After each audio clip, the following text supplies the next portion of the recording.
जरा सोचिए, एक ऐसा किला जो आसमान को छू रहा हो और उसे चारों तरफ से घेर कर खड़ी है एक बहुत बड़ी सेना।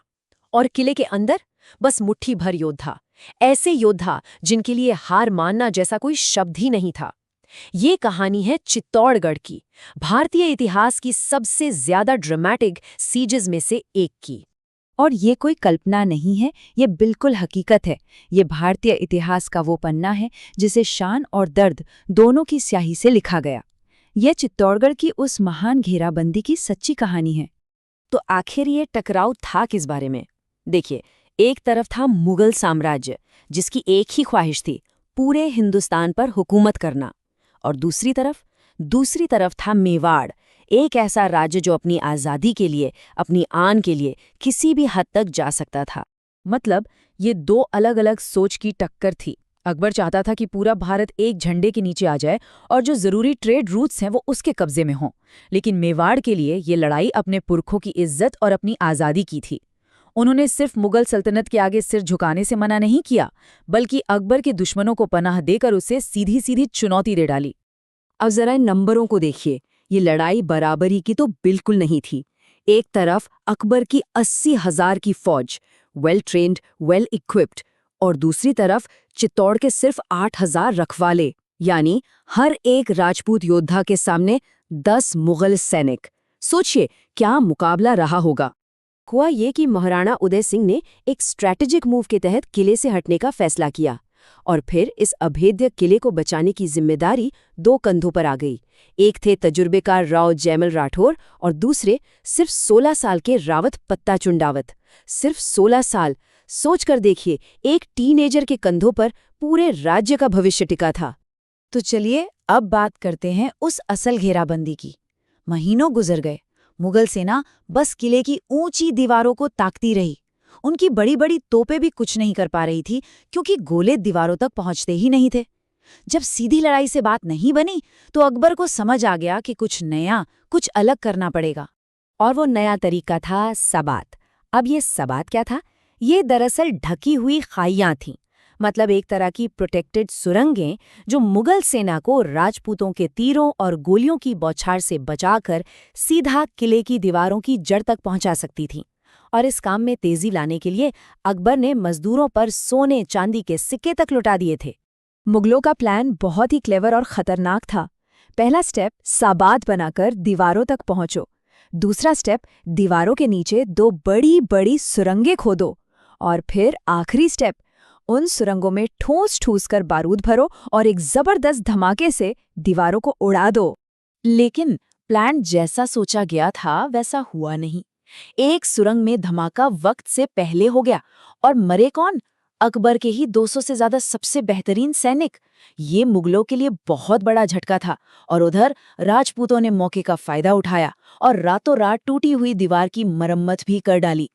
देखिए, 5 महीने की इस लंबी घेराबंदी के बाद पूरी लड़ाई का नतीजा सिर्फ एक गोली, एक लम्हे और एक निशाने पर आकर टिक गया। चलिए अब उस टर्निंग पॉइंट की तरफ चलते हैं। अक्टूबर से फरवरी, 5 महीने। सोचिए, 5 महीने हो चुके थे। किले के अंदर राशन पानी लगभग खत्म होने को था।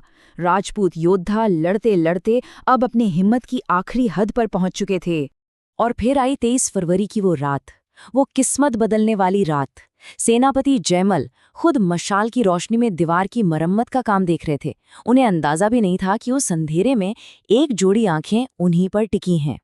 नीचे उस सादेबात में छिपे हुए अकबर ने मशाल की रोशनी में एक मौका देखा। उसने अपनी पसंदीदा बंदूक, जिसका नाम संग्राम था, उठाई, उस रोशनी में दिख रही सिलुएट पर निशाना लगाया और गोली चला दी। वो एक गोली सीधी जाकर जयमल के पैर में लगी।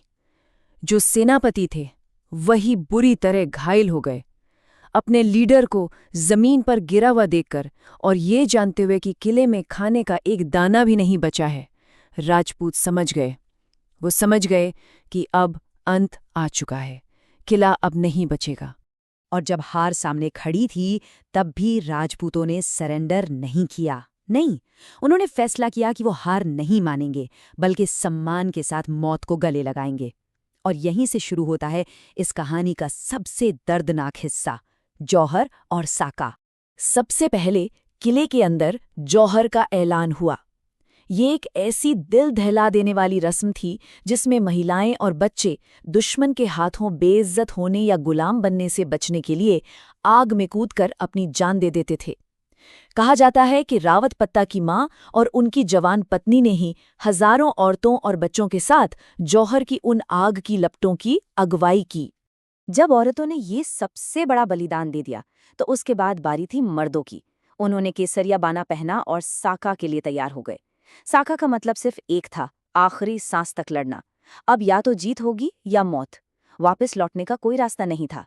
तो अगली सुबह 24 फरवरी 1568 चित्तौड़गढ़ के वो बड़े बड़े दरवाजे आखिरी बार खुले और अंदर से निकली 8000 राजपूतों की एक केसरिया लहर, जो मौत के डर से बिल्कुल आजाद होकर 80,000 की मुगल फौज पर भूखे शेर की तरह टूट पड़ी।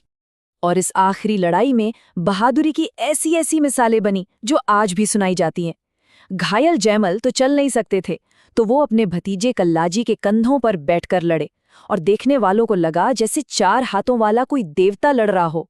और वो 16 साल का लड़का पत्ता, उसने ऐसी दिलेरी दिखाई कि खुद अकबर भी उसकी बहादुरी का लोहा मान गया। लड़ाई खत्म हुई, लेकिन कहानी अभी बाकी है।